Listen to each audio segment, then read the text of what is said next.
पश्चिम बंगाल में राजनीतिक हिंसा का दौर थमने का नाम नहीं ले रहा है। कभी बम तो कभी गोली चलने की घटनाएं रोजमर्रा की बात हो गई है। बांकुरा में पुलिस फायरिंग में बीजेपी के 3 कार्यकर्ता बुरी तरह जख्मी हो गए। इलाके में तनाव है और भारी पुलिस बल की तैनाती भी कर दी गई है।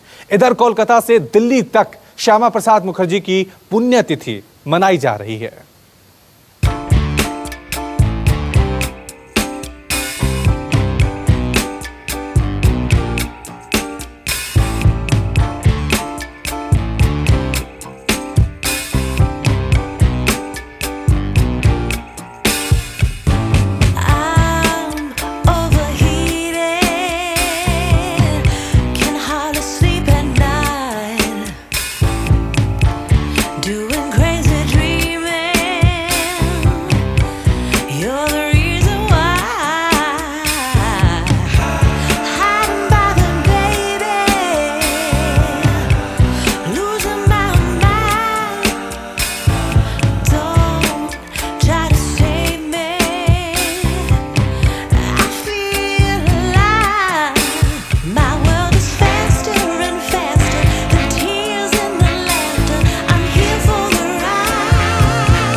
के दौरान स्थानीय लोगों को घटना स्थल से हटाने के लिए पुलिस ने लाठीचार्ज भी किया। भाटपारा के दौरे पर गया बीजेपी का जांच दल आज पार्टी आलाकमान को अपनी रिपोर्ट सौंपेगा, लेकिन ये बीजेपी की रिपोर्ट होगी जिससे तृणमूल कांग्रेस का जाहिर है कोई वास्ता नहीं होगा।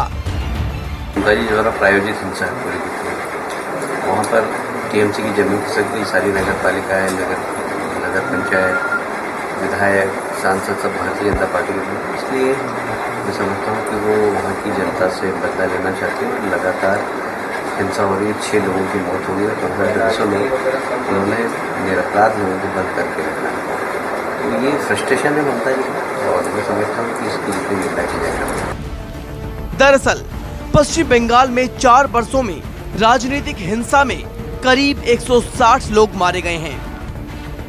राज्य सरकार से केंद्र सरकार रिपोर्ट मांग चुकी है, लेकिन उसका नतीजा भी सिफर ही रहा। सत्ताधारी तृणमूल कांग्रेस और सत्ताधारी बनने के लिए बेताब बीजेपी कार्यकर्ताओं में हिंसा की खबरें पश्चिम बंगाल में रोजमर्रा की तस्वीर बन चुकी है।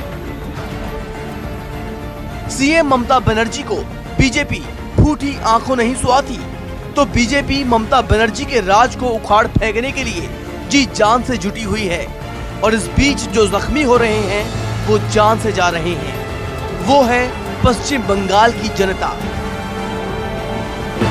इधर आज श्यामा प्रसाद मुखर्जी की पुण्यतिथि है।